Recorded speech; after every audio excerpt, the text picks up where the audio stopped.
Welcome back to another exciting episode of the Hookup Podcast. What is going to make it exciting this time? I've already cracked my beer. I thought the sound of my beer cracking was going to be the excitement. You're going to have to open another one. You're a drunk. So I've heard on the comments on YouTube. Cheers to whoever that guy was. Cheers. It was probably my mom. It probably was. She is a little worried about me. Cheers, Mom. I love you. Good to see you again, sir. Yeah, you were just in Japan. I was just in Japan. While everything was going to shit. It was the craziest start to 2024 I think I've ever sseen in my life. Dude, like crazy. Like for a place, I mean, you know, I love Japan. Yeah. Like I have a strong connection with it there, right? Mm-hmm. And it's just like the whole place just went to shit in 4 days. Dude. It was the craziest thing I had ever seen. Yeah. So there was an earthquake. There was a tsunami. That was the first day. Yeah, it was right? literally day one. Yeah, we were in Tokyo, my wife and my youngest son and my sister and my niece. They were at the ballet. They were watching the Nutcracker. Oh, yeah. And then me and my brother and Colton and my nephew, we were just walking around the red light district looking for dirty panties and vending machines, which, by the way, continues. I've been doing this hunt for about a decade now. Yeah. No luck. It's still a unicorn for me. I have gone to every sleazy part of that country I can figure out. I'm missing something. Yeah, something's or off. It is a myth that just has got me. It's like one of those urban legends, yeah. right? But anyways, enough about dirty panties, unless you want to make that the topic of this episode, since we don't actually have a topic for this episode. We really don't. They stopped the ballet. So where we were in Tokyo, it was only like a 3, right? Oh, okay. But you know, in the ballet, everything was kind of shaking, and dancers were on stage. They had to shut it down, make sure everybody was good, right? And my youngest son's largest fear in life is a tsunami. So, like, when he was too young, we watched I don't even know the name of that movie, but you know that movie that takes place in Thailand that's like a recreation of the terrible tsunami they had, and the tsunami comes in and washes the kid away. Yeah, and it's like this whole story about trying to find this kid again. Yeah. So we watched that when Carson was like 4 or 3. Not a great movie. Yeah, it was probably stupid. I've done a lot of those types of things. And so he has this terrible fear of tsunami. So every time we check into a hotel, he's envisioning that he's on the beach in Thailand. He's going to get washed away. So every night he's like, so if a tsunami comes, where do I go? Like, he's still got this in his head, right? Right. So I didn't know they could feel it. We just kept getting these alerts on our phone that it was a 7.6 and tsunamis were coming, in that region of Japan, right? And so I texted everybody. I'm like, oh, tsunami's coming. Like, just to mess with them, That's of course. messed up. Yeah. But no, it was a crazy day 1, right? Day 2, it was so crazy. I don't even remember the order of how all of this happened exactly. What was day 2? Day 2 wasn't the plane, right? That was day 3. Yeah, day 2 is the plane. Day 2 was That's the plane. right, yeah. So that was right, yes. So day 2, a Coast Guard plane to take supplies to the Ishikawa earthquake area victims, right? Pulled onto the runway right in front of a passenger plane, and the two collided, exploded the Coast Guard plane. Yep. Those people died. The passenger plane, by some miracle, it was full, like 300 people. Yeah, 300 plus. Skids onto the runway in full flames, and everybody gets off. It was like the most organized. Did you finally see any of that footage? I still haven't seen any. It's the most unbelievable. You know how you get to see the in-plane footage of like somebody going crazy on a stewardess or whatever, right? Yeah. It's like that. Oh, and it's just calm, and nobody's running for their overhead bin. That's crazy. Everybody's just doing what they're supposed to do and get up in orderly fashion. They're helping each other up. They're helping each other out. And then they're booking it, right? But everybody got off. Yep, right? everybody. But it shut down the airport for 2 days. No flights in, no flights out. Haneda Airport is the second or third largest airport in all of Japan. Yeah, I would say it's got to be one of the top 5 or 6 in the world. Easily. So, I mean, just thousands and thousands of flights a day, and they shut the whole thing down. So it just screwed up the whole grid. Just like that. Just like that. Next day I woke up and there's this huge fire right out my window. 30 buildings caught on fire. There was a stabbing on the train that we literally just got off from some lady going crazy on some guy. I'm like, what is happening to this place? I couldn't believe it was wild. It was a wild stuff. Japan, chill out. Right. Yeah. Like, holy shit. I'm sure you know this, but in Asian culture, then fours that's a bad luck number. Oh yeah, that's so right. Yep. This is 2024, which is basically all fours. All fours. So I mean, it's scary to watch like these urban legends or these like myths unfold in real time. You're like, oh my God, maybe there's actually something to this. Yeah. Yeah. How was your New Year's? Less eventful, I hope. Very less eventful. I just went to bed, and then I woke up to the news, and I'm like, But you drank, you partied before you went to bed. Sure. Okay. Yeah, let's just go with that. What do you think you drank, CJ? How many ounces of water do you think Geoff consumed New Year's Eve? 2. About that. Yeah. Okay. I know he's actually good for a couple gallons. I've seen him on the counter. You've seen me? Well, he's carrying a gallon around. I can see his gallon of water. I know when it's podcast time, he walks in with his own water. Well hydrated, baby. Do you want a beer? No. Come on. This is look. It has been a stressful first couple weeks. For who? Well, for me, I'm just assuming for everybody. I mean, look, it's a grind after the holidays.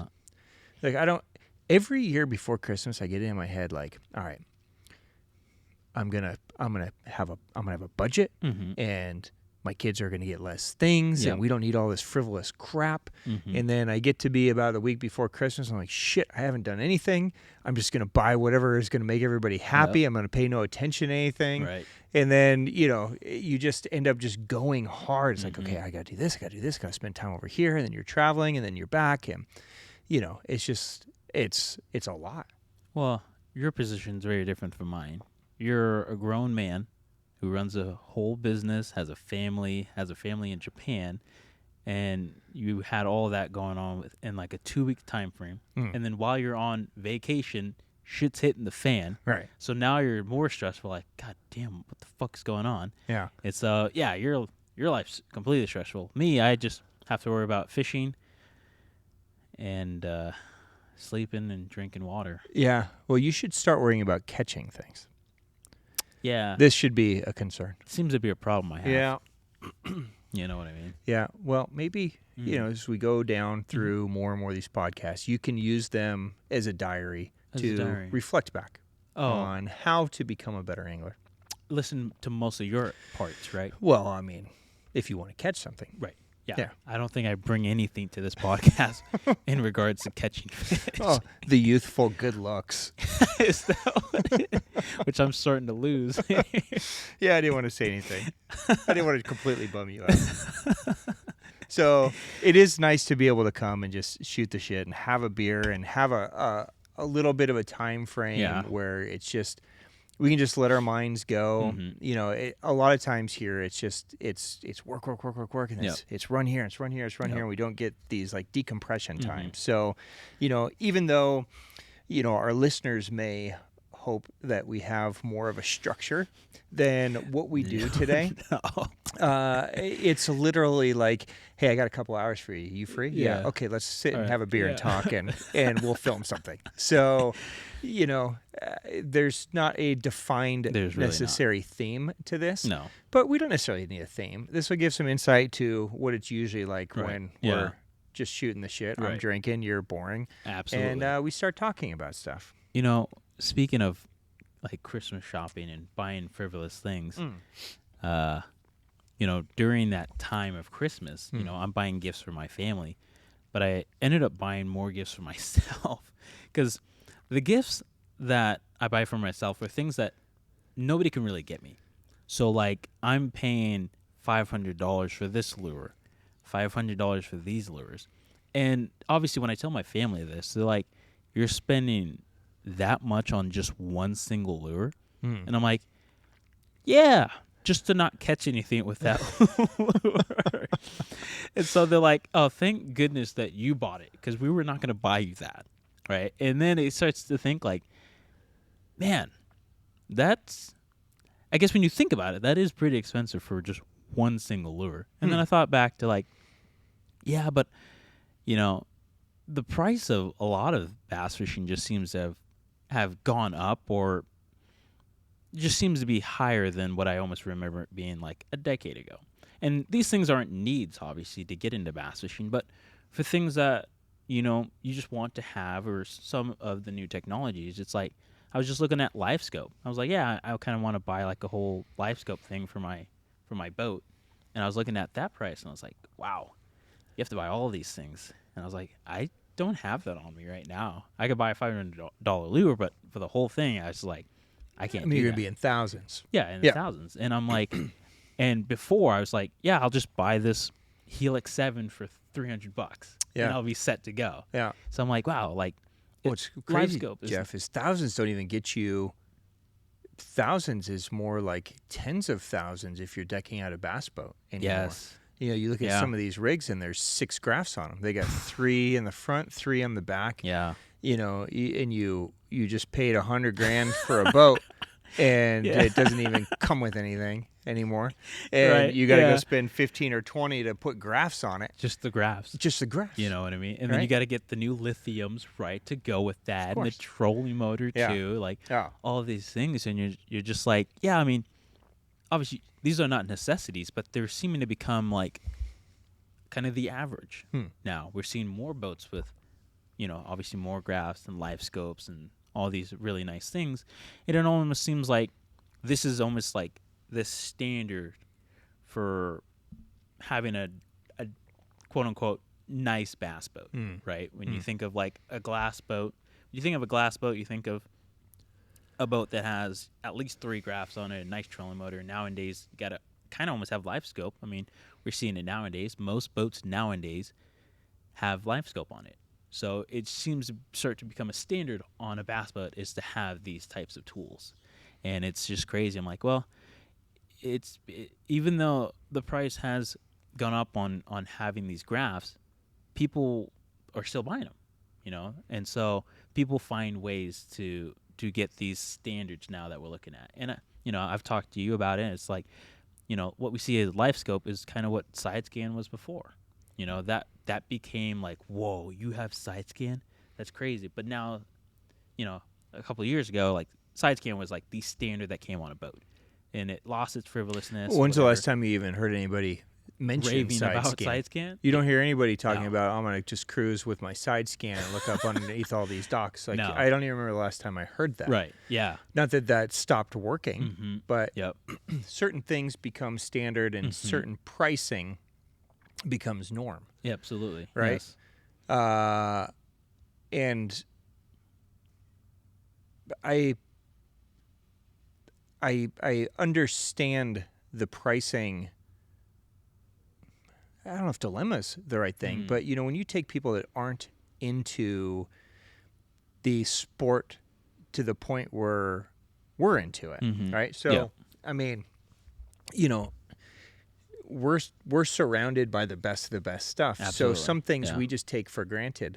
And, you know, the more you go dive down through certain, you know, rabbit holes, or you explore certain things, or you expand your product, you know, most people that get into swim baits don't start by showing up and buying a $500 swim bait. No. They start and they buy, you know, a cheap rod and reel combo, and they buy a cheap swim bait. Yep. And then they learn what to do, and then they realize, oh, I need this, you know, Clash 9. I'm going to spend $100. Can't believe I'm spending $100 on a lure. Yeah. And then they say, oh, I need, you know, this. And eventually they're up to, you know, I don't know what you're buying for $500, but I'm assuming you're buying a Hinkle or something. Yeah, a Hinkle. Right? So, you know, and everybody kind of works their way up to... There's a certain line. Right? Yeah. But I can't think of a single person outside of this bubble that would hear $500 for one lure and think, oh, that makes sense. Right. Nobody. Like, it just wouldn't make any sense. And sometimes I don't know that it even makes sense to a lot of fishermen. No. You know, I remember when the jackhammer first came out, it met so much resistance because it was $15. Oh, yeah. Right? Yep. And before the jackhammer was readily available, you basically just had Z-Man chatterbaits. So you had chatterbaits that were, $5 to maybe like, I think the Elite at that time. So there was the chatterbait Elite. And I think that was like $7 or $8, maybe $9, right?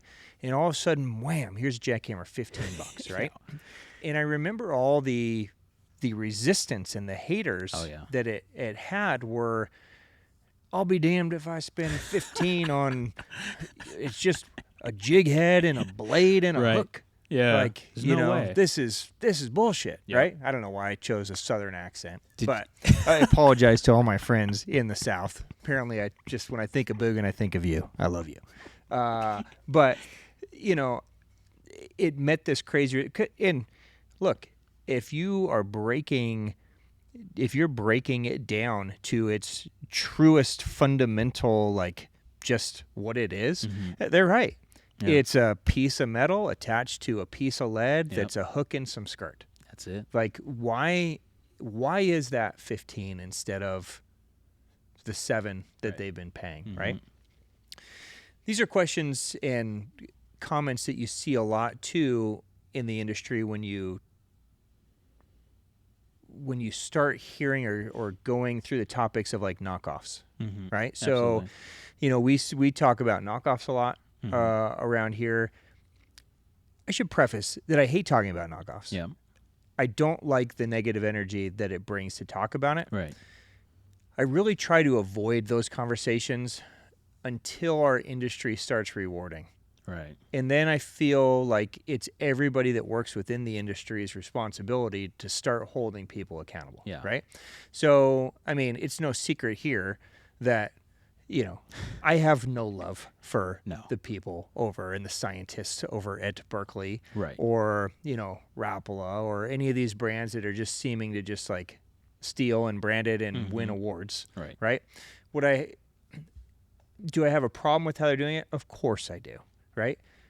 But that's something that's my choice to have a problem. You can choose to have a problem or not have a choice, right? These are all choices that we get to make. I'm not the knockoff police, right? If you want to support something that's a blatant knockoff or stolen intellectual property that they're going to brand as their own, that's your choice. What I have a problem with is our industry awarding those things, right? And so when I see ICAST awards and show awards going to things that aren't even theirs, right? They stole the design and rebranded it and said it was theirs, and then our industry is awarding them for it. That shit drives me crazy because that's not right, and that's not the industry that I want to be involved in, right? So, it always inevitably starts a shit show around ICAST, right? But, a lot of the comments that I see and a lot of the arguments from the other side are always justified in price. Right?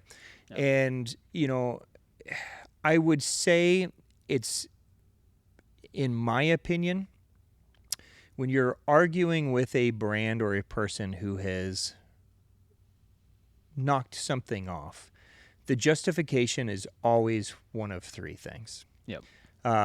It's always, the original brand should have made more. Yeah, it's a big one. They didn't make enough, so I'm filling in demand, that void, right? Yeah. Or price is the other thing. Yep. Like, they shouldn't have charged so much. They're charging $500 a lure. I can do it for $99 a lure. Yeah. Right. And so they're justified and somehow a hero by doing it at this price, right?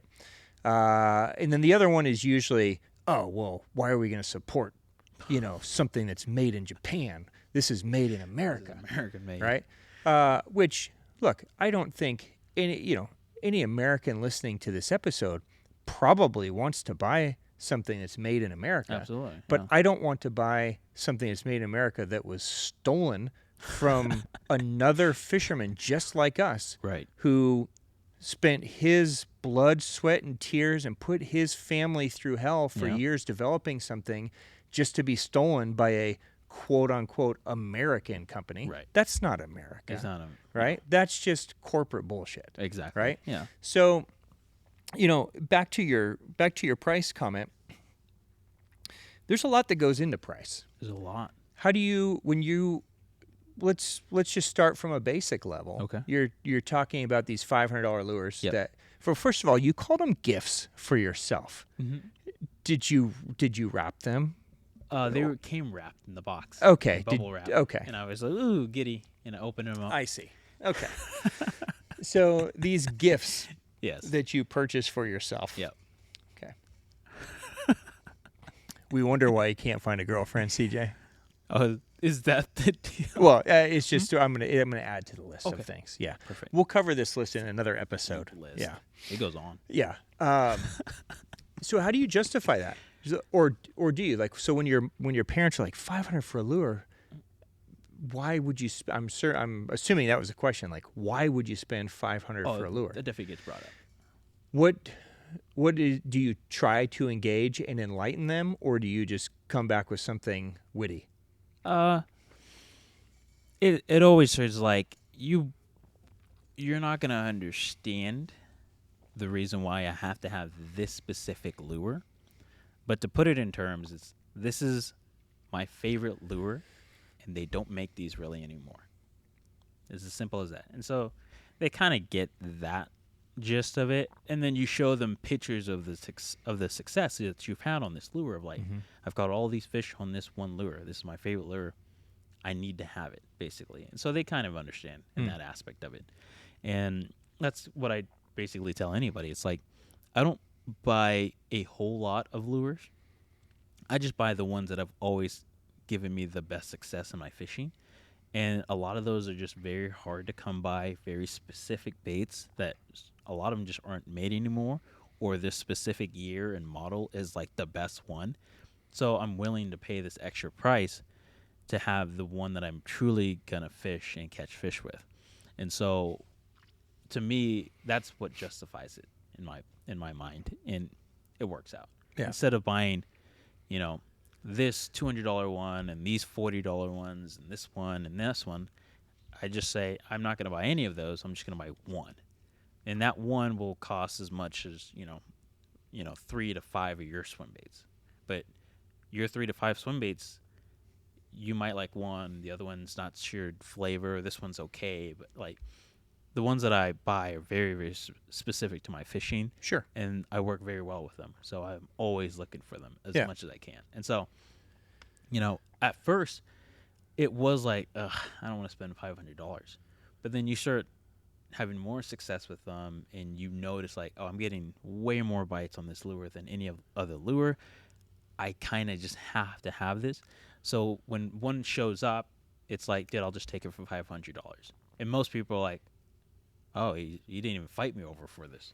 Yeah. And so they'll sell it to me at that price. So who knows, in the future, that price might go up to $600, $700, $800, depending on the market and how things go. Right. It always goes back to me. I'm like, it just sucks because, these guys will hold on to these swim baits and never use them. And they're just sitting on them. And I'm like, I would actually use this lure. It's a fishing lure meant to be fished. Well, there's always what do you think the guys that are holding on to them are doing? Collecting?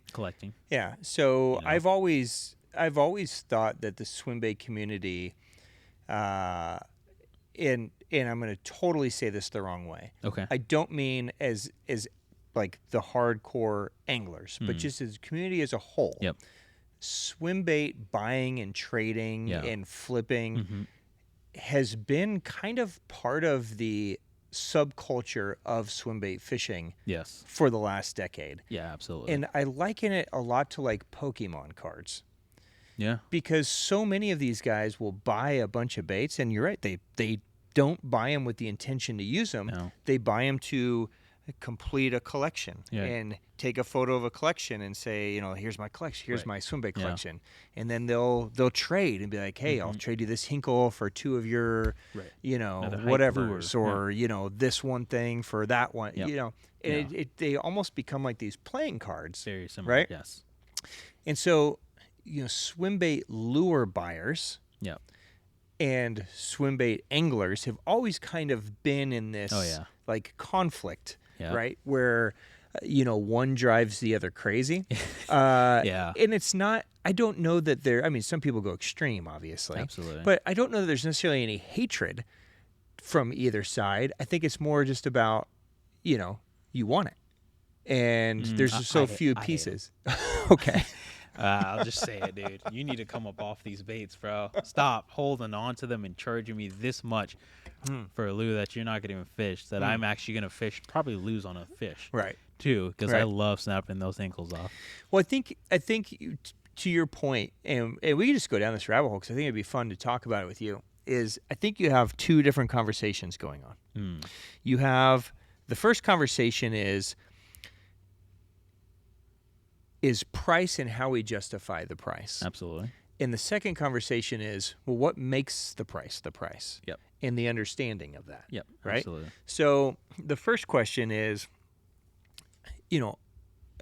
how do we justify the price? Well, all of us are going to be different. Yeah. Right? And back to your idea, even with the live scope, it doesn't matter if we're talking about something fishing or something, non-endemic. Like, I liken it to like Lululemon. Okay. Let's just go. Let's throw a total curveball Yeah. here. Okay. So I hate pants, but if I wear pants, I'm wearing Lululemon pants. So you're wearing Lululemon almost right always. now? I am. Yes, Lululemon sir. pants. Right. Sponsored. Now, I remember, not yet. Them and Orion are holding out on me. No. But if either of you are interested, I know you're listening. you know where to find me. Lulu. Yeah, Lulu's definitely listening. But so the first time I bought Lululemon pants and I spent $100 on a pair of pants, I wanted to vomit. Yeah. Right? Yep. And I felt like a douche because up until that point, like clothes just weren't something that, probably to my wife's, like, regret, clothes weren't really something that I was really into. Right. So, I wanted to buy like outdoor shit, like, some fashionable shirt or something didn't speak to me, but if it was ripstop and it dried quick and I could go out in the rain and slop around in the mud, oh, dude, that was worth it. And I'll wait till it goes on sale in the 1999 rack and I'll just buy it, right? So the first time I got a pair of these pants and I got to experience these pants, it was like a switch went off in my head. And it's like, holy shit, I'm never going to be able to wear any pants again. That's crazy. And, to this day, I try all kinds of things, and the Anetic I would put kind of close to these. I think that's maybe more of like a fishing pant. But, I can, for me, spending $100, $120 on a pair of pants, I don't even blink an eye. Right. It just makes sense. Yep. To a lot of people, that Ridiculous. wouldn't make any sense. Right. Like, why the hell would you spend $100 on a pair? Well, even I was talking to Jake when we were there a couple weeks ago, and Jake. Yeah, and he's like super thrifty, right? Very. And he's like $100 for a pair of pants. And I go, yeah, but dude, I mean, literally these pants I'm wearing now, I've had for a decade. Yeah. Right, and they're super comfortable. You appreciate it. Yeah. So your threshold of the value it becomes different. Absolutely. And my threshold is going to be different than your threshold or Jake's threshold or other people's threshold, right? So when we're talking about the value of baits or the value of a live scope, like to a lot of people spending, $5,000 or $6,000 on a live scope and a screen and everything wouldn't make any sense. Right. But to a lot of people, it's the greatest $5,000 or $6,000 they ever spent, right? Because a whole world opens up to them, and they're having an amazing time. Yeah. At the end of the day, fishing needs to always go back to we're doing this as an enjoyment. Absolutely. Yes, this is your job, this is my job, these are our careers. Right. But we didn't choose this career because we wanted to be rich, right? We chose these careers because I would have stuck to rapping. You should have stuck to rapping, and I could have just been your manager in or your something. band or something. Yeah, but we do this because we love fishing. Yeah, right. So we always have to remember that no matter what our threshold is, if it's bringing us more enjoyment on the water, it's bringing and enjoyment is different for everybody. Absolutely. And a lot of people measure enjoyment by how much they catch. Yep. So much like somebody that justifies live scope versus somebody that doesn't, the one that's justifying it, I can't imagine he's justifying it just to say like, oh, I have live Look at scope. me, I got it. Yeah. Right? No. He's probably justifying it because it's a better experience for him on the water. Absolutely. He enjoys using it. He can see things he wasn't seeing. Yeah. Catching more fish. It's worth the value. Same with your $500 swim bait. Right. I might not be able to take a Hinkle and have the same experience, but it doesn't matter because in your head now, you've already had these experiences. Your mind has already set that value is worth it. It's an expensive lure, but it's not, because that 500 is giving you confidence and success in a greater time on the water. I think that threshold that you were talking about before is just getting over it that first time to where you're like, there is a difference. Going from this to this that I thought was very expensive, like I can feel it, I can see it. Your experiences with that new threshold really changes a person's mindset, right? So I mean, a lot of those guys that were hesitant on buying Live Scope because of the price, one of their buddies might have had it and they jumped on their buddy's boat and they're like, holy shit, this is like the coolest thing ever. Or I go from my Walmart pants to Lululemons and I'm like, this is a huge difference, and so once you cross that threshold that first time, there is no going back, I feel like. And that can be applied to basically anything, dude. I mean, we always talk about it here in the shop. When somebody's like, hey, my budget's $150 for a rod. You hand them a $150 rod. You're like, hey, here's a rod, but here's one that's obviously out of your budget, but here, this is one that a lot of guys here at the shop use, and you might hand them like a P5 or whatever, and there's a massive difference. And that customer in that instance says, wow, I can feel, without even fishing it, I can feel a quality difference, lightness, like all that stuff right there. And a lot of them end up going with that threshold that was out of their range before. Yeah, I think it just depends on how they weight the importance of their experience on the water. Absolutely. Right? And to be totally fair, I mean, in this type of environment that you and I surround ourselves in, we're dealing in high-end gear. Very. And we're trying to have our experiences as high-end. Obviously, we still want to have some fun, but we're taking them serious. Very. Right? So even though there may not be a tournament tomorrow, when we go out there and we launch, we're fishing as if there's a tournament. Right. Like we're trying to take advantage of every cast, every angle, make as few mistakes. Like it's our professional time. Right. Right. Exactly. So, identifying the importance of the enjoyment is key, and everybody enjoys things differently, right?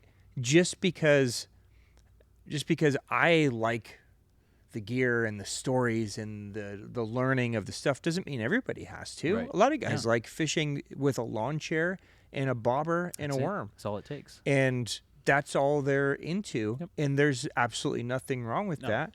I love that too. Yeah. Right? I would say the majority of us probably started there. Absolutely. But like a lot of things, kind of once you know, it's hard to go back. Yeah. Right? Yeah. So like once you know the sensitivity that you feel in a high-end rod, you're screwed. Yeah. Right? I mean, if all you've ever had is, $80 rods, you can say all you want, like, well, I catch as many fish as the guy with $500 rods, right? But then the second you feel the $500 rod dragging a jig on the bottom, and you're like, holy shit. Yeah. Like, how much have I missed? Right. Yeah. Right? Then you realize, like, oh, there's a whole other level to this. And at the end of the day, we have such little time on Earth. Realistically. Time is the one commodity that we can never get back. Nope. Right?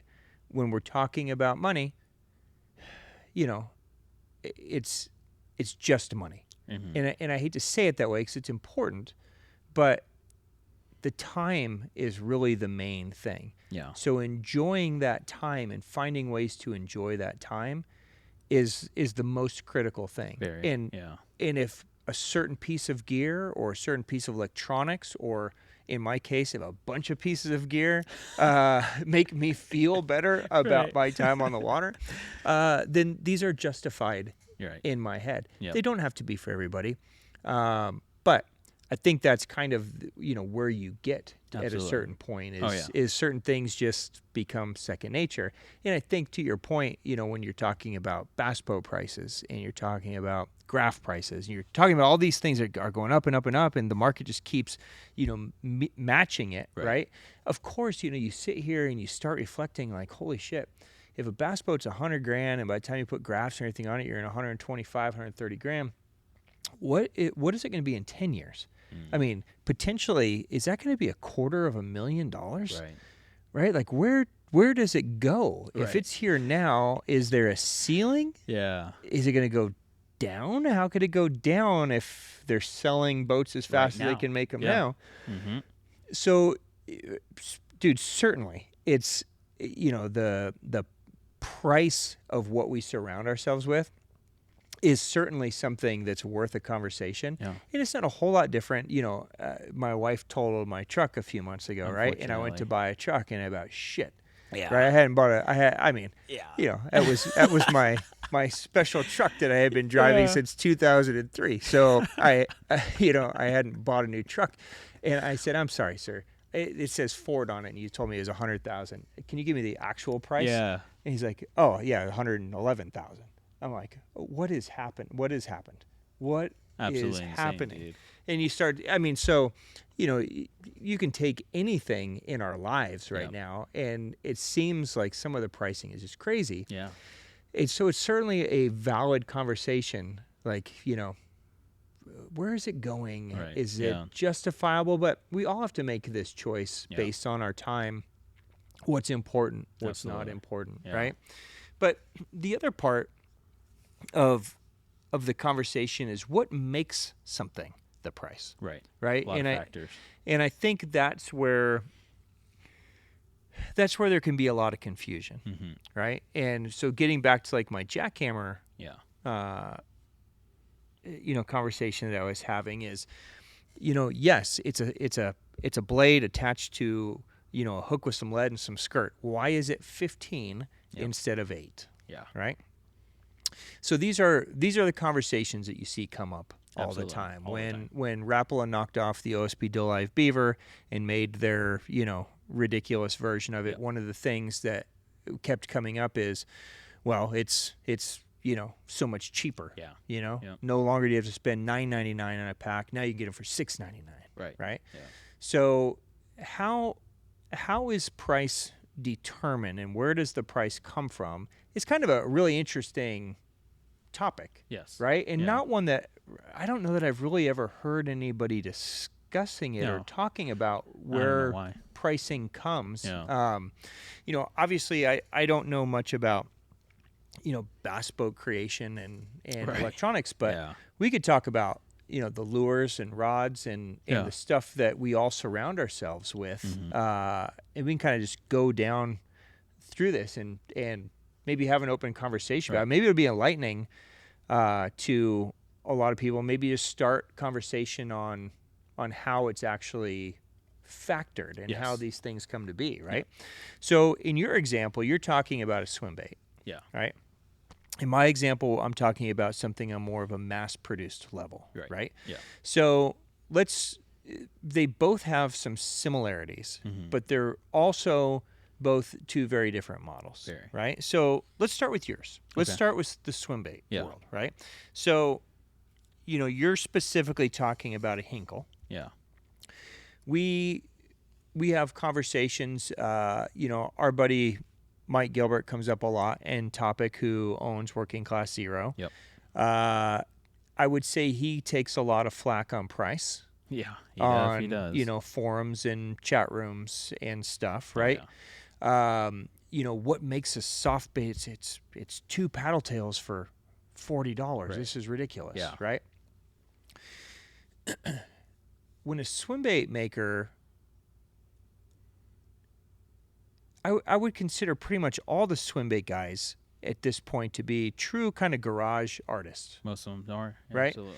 So, none of these guys have these big major, corporations that they're, making swim baits on the side. Nope. Like, this is a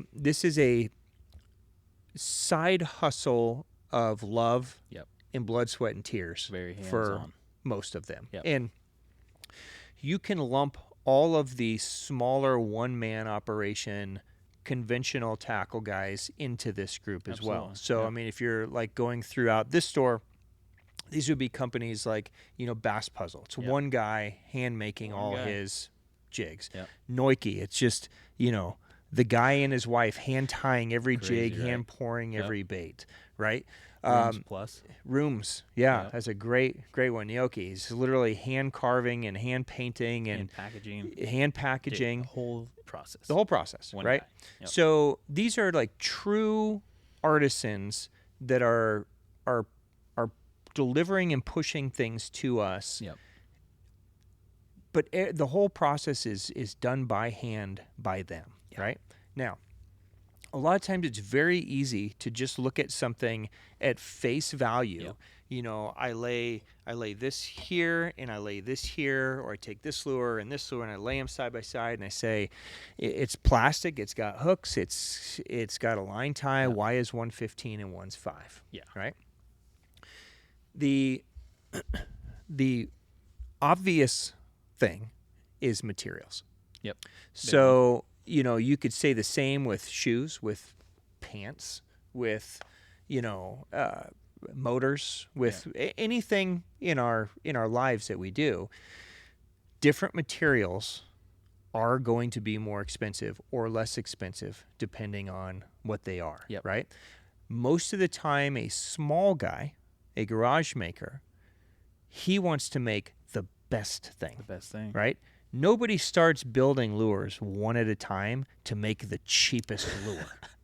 Right. Like, that's just not, that thought has never even crossed their mind. No. Yeah. These guys are making lures because they felt a need to make something that was missing, Yep. or to make something that they wanted or needed or loved to produce. Right.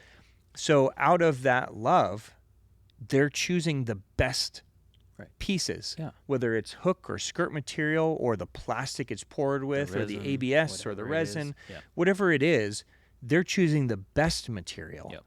not the cheapest material, right? So, they're giving their business to probably the highest bidder, Yep. if there's a reason to give it to the highest bidder, Right. instead of giving it to the lowest bidder just to cut cost. Exactly. Right? So there's reason number one when you're looking at something that's smaller, more niche-y or up and coming, or kind of cutting edge, as to why is an OSP beaver $3 more than a Rapala beaver? Well, number one is the materials. They're not cutting corners, OSP. No. They want the best material, so they're choosing the best material. Yep. And Rapala's a huge corporation. Huge. Right? They're going to choose the cheapest way to manufacture something every time. Yeah. So your material cost can certainly come into play. Absolutely. Right? The other thing is I doubt that a lure developer or swimbait maker made their first swim bait and it was perfect. No, absolutely. I don't think not. that has That ever doesn't work. happened. I don't think it's ever Right? worked ever. So you come up with an idea. Yep. And you create it, however that means. Some Yep. guys whittle it. Some guys are old school, like carving it, Yeah. right? There's like a sketch first. Yeah, they draw it thousands of out. Sketches. They draw it again. They and draw it again. Finally, They carve even it. start They carving it. do They all mess up these the things. Carving. They've got to redo the carving. Like, Yep.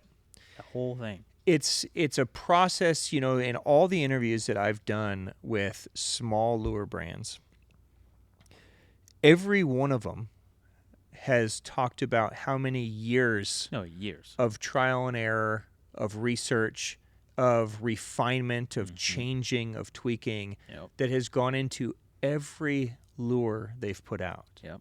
Right? Years per lure. So, do you remember a couple years back, we were talking to Nishini Okay. at yeah. ICAST, Oh, yeah. and they were talking about how he wanted to release this lure, Yep. and it was his 6th year Yeah. working on it Yeah. and making more revisions. Right. Yeah. And he had hoped that he had his final revision so he could release it the next year. Nope. And it's like, holy crap, 6 years Yeah. into one lure. Yeah. Right? And I think the last one we were talking about, there was like the smallest thing wrong with it. Right. It was like the bill wasn't angled at the right The line degree, tie was slightly in the wrong place. Something so small, and he's like, well, have to scrap all those baits. But when this is your love and you're producing things for a purpose, right? And the purpose is to deliver the greatest experience on the water, then you pay attention to all those minute details, all those fine tunements, and those are important to you. Very. Right? Now, these guys are self-funding this operation. Right? So, none of these guys are backed by, big pharma or, all this money, right? So, their kids are eating peanut butter and jelly instead of, fillets. They're probably just eating rice and beans. That's it. Every day, right? They've mortgaged the house. Yep. Right? They've taken out business loans. They've worked extra jobs. They've allowed themselves and their families a certain amount of suffering in order to pursue a dream. Yeah. Right? And by the time the product makes it to the market, just the sheer amount of time involved that they've spent to make the bait correctly can almost never be recouped. No. Right? Now, on top of that, now they have this great bait that nobody knows anything about because who the hell is this guy running Bass Piece, or who the hell is this Mike Gilbert guy? I never heard of him. Right. So now they got to spend however much time and however much money is needed to market it and position it and to build it up and to show people that, hey, this is actually something you want and something you need. And, all of these pieces are expensive. Absolutely. Right? I would say it's probably a pretty fair guess to guess that the majority of people that enter into a new lure category, they're spending 6-digit money. Oh, yeah. Easy. I mean, by the time you have this mold and then change this mold and then change this and then you market it, I mean, it's hundreds of thousands of dollars to put your blood, sweat, and tears in years of your life and your family's life dedicated to this pursuit. Yeah, it's crazy. Right? This is another reason why I think more people should take the knockoff culture a little more, I don't know if taking it serious is the right way, but to pay attention to it. Right. Because, these are anglers and people just like us that are actually driving lures and rods and baits forward, right? And they're not doing it as a money grab. It's never a money grab. No. I've never talked to one of these people like, I'm gonna be rich, baby. Yeah. I'm gonna make this swim bait, and only after my 6 years of R&D and my $300,000, and I lost my wife, and my kids don't talk to me anymore, and I'm never gonna make my house payments. I'm gonna be rich. I'm gonna be rich. That's not a thing. It doesn't happen. No. They're excited to bring it out and share it with people. Right. It's a story. That's it. It's like buying a piece of art. And when you buy that bait, that swim bait, that lure, that rod, whatever it is, there's a story behind it, and it gives us as the consumer a chance to dive into the world of the artist and learn, like, why did he make it? What is it intended to do? Yeah. And you get to use it, and you get to see that art kind of come to life, and then beautiful. you get to play with the art, and you get to tweak it, and you get to kind of improv with it a little bit, right? And figure out your own thing, right? So, when a bait finally comes to market, it has to be priced to a certain extent to recoup everything that it costs to get it to market, right? And then if you're in the swim bait realm, the reality is that you can't bring something to market like Rapple can bring something to market, or Berkeley, where they have a built-in audience of the entire world.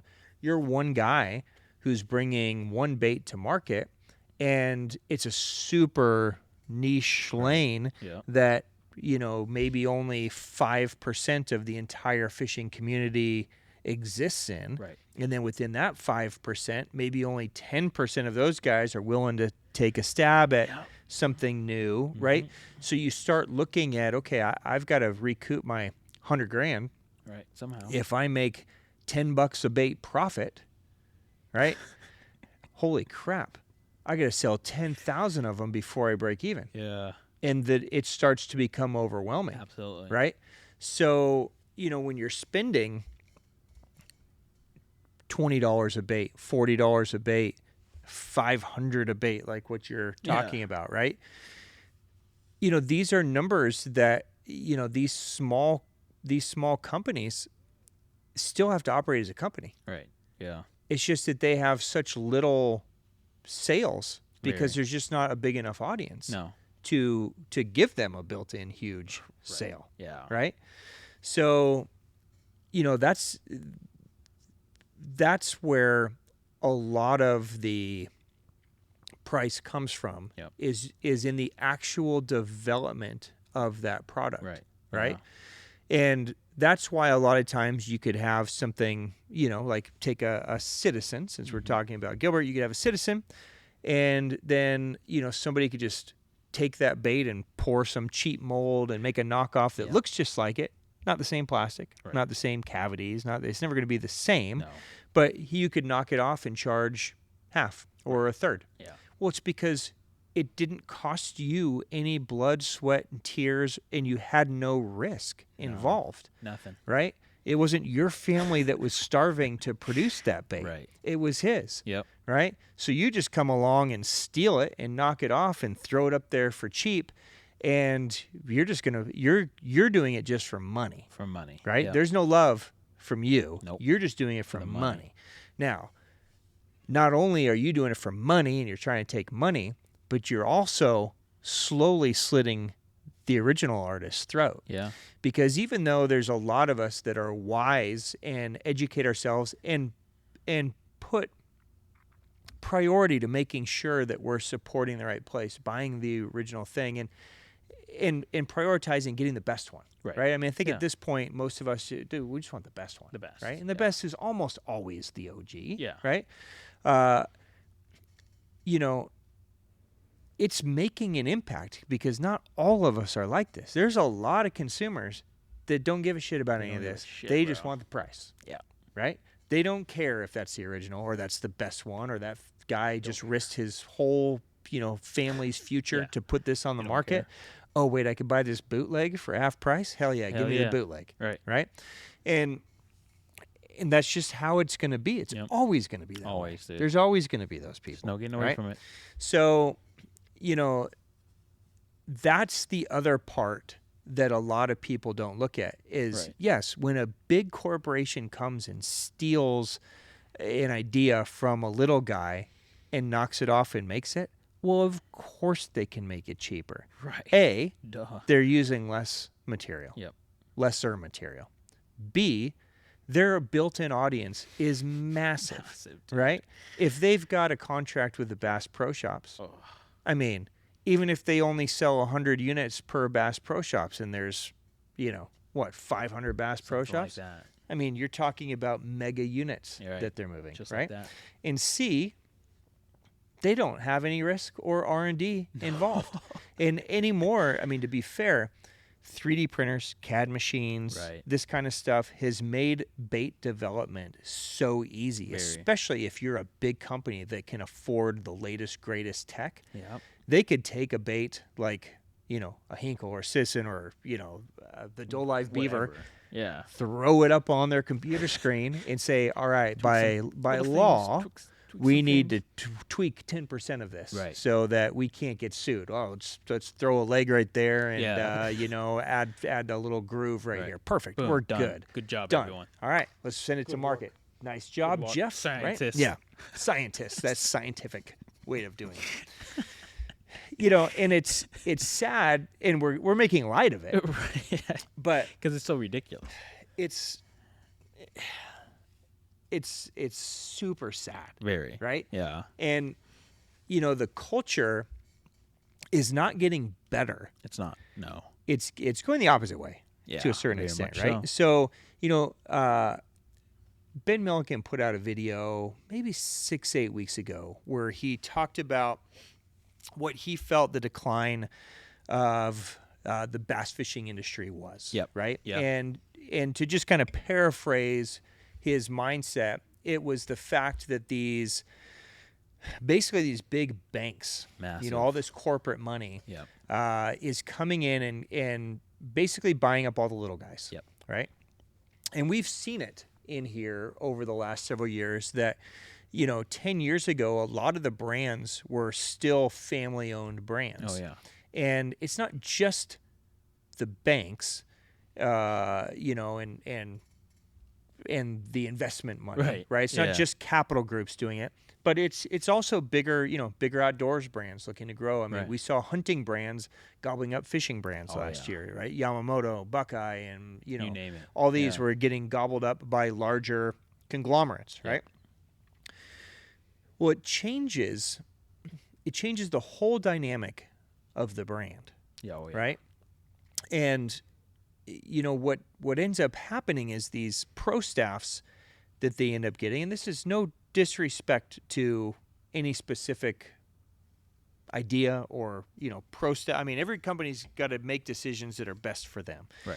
But we've put so much importance on professional fishing to going and getting sponsor dollars. Yes. Because no organization has actually figured out how to support their, athletes or, whatever you want to call like an elite series guy. I mean, it's pretty fucking ridiculous at this point that you can qualify for one of the top circuits and not make money. Isn't that crazy? Right? So we've put all this emphasis on like, oh, well, you need to use the platform to go get sponsors. Okay, well, they don't really have much choice. If they're going to fish, they got to make money. Right. So if all these big conglomerates are saying, hey, over here, come sign up over here and we'll get you on team, and they jump on the team and they say, okay, what are all the baits that you use that we don't make? Right. Yep. Right? You need to bring us something. We need to make something. I'm like, I use this mag draft, or I use this Senko, or whatever it is, and then they knock it off. There we go. And then you've diluted the whole piece, right? Yep. Well, when you dilute the whole piece, it's also changing the price. Yes. Yep. Right? So let's take mag draft since we just mentioned it, right? Yep. And this is unscientific, just a theoretical conversation. Right. If mag draft is $13, and it gets knocked off once, okay, no big deal. It gets knocked off twice, 3 times, 4 times. Next thing you know, there's 5 or 6 or 7 big brands that have essentially a mag draft. You're right. And they're putting them in all the stores right next to mag drafts. Right. And mag draft sales go from 100,000 a year to, let's say, 60,000 a year because, again, a lot of us are going to be like, oh, I'm only going to get the good one. But a lot of us are going to be like, oh, give me the cheapest one. Right. Or, I'm going to get that one instead. Mm-hmm. You are making a dent. You are slowly killing that person, slowly cutting their throats. Well, they have to recoup that 40,000 drop somehow. Just like that, So instead of $13.99, they become $15.99. Right. Right? Like, all right, well, we have to charge more because we're not selling as many, so they have to go up. Right. Right? So then inevitably, we all end up paying more for the thing that we should have just kept using in the beginning. Right. But, and for the sake of, we can make it cheaper. Right. It's ended up costing us all more in the long run. Yep. It's crazy. It is. I mean, I was, you and I just talked about this. We were, at least I was in Bass Pro a few months ago, and I went over to the swimbait section to see what they had. And, they had the mag draft, and then they had a knockoff of the mag draft next to each other. And the price difference was only like $1 or $2. And I think I came in and I asked him, like, you really think there's people that are going to buy that just because it's $2 cheaper? And you're like, absolutely. I'm like, that's crazy. You can have this very reputable brand here that's Megabass, one of the highest known brands, right, in fishing. But that $2 is so much of a stretch that you wouldn't have the best to go with this thing. It's wild to think about. It is. But to an extent, we're all guilty of it. I'm guilty of it. Now, maybe not in fishing because it's the world that I live in and I surround myself with. So I identify it. Okay. Right? But when I go to the grocery store, there's a lot of times where I cereal. It's on my list, right? And so I'm walking to the cereal aisle, and I'm like, hell yeah, dude! I'm gonna get my Frosted Flakes, right? And then I get there and I see the Frosted Flakes, and they're $7.99 a box. And then 2 boxes over is Honey Nut Cheerios on sale, $4.99. And I think to myself, I really want those Frosted Flakes. Dude, there's no way. But $4.99, that's a better price. I'll eat Honey Nut Cheerios for a week. Way. And so I get that one, right? Or you see the Kroger brand or the store brand, Snowy Flakes next to Frosty Flakes, and you're like, man, I know those taste like gas, but half the price, and it's just going to my kid's mouth anyways. Let's fuck those little guys. Let's just get this, right? So, oh my God. To a certain extent, we all do it, right?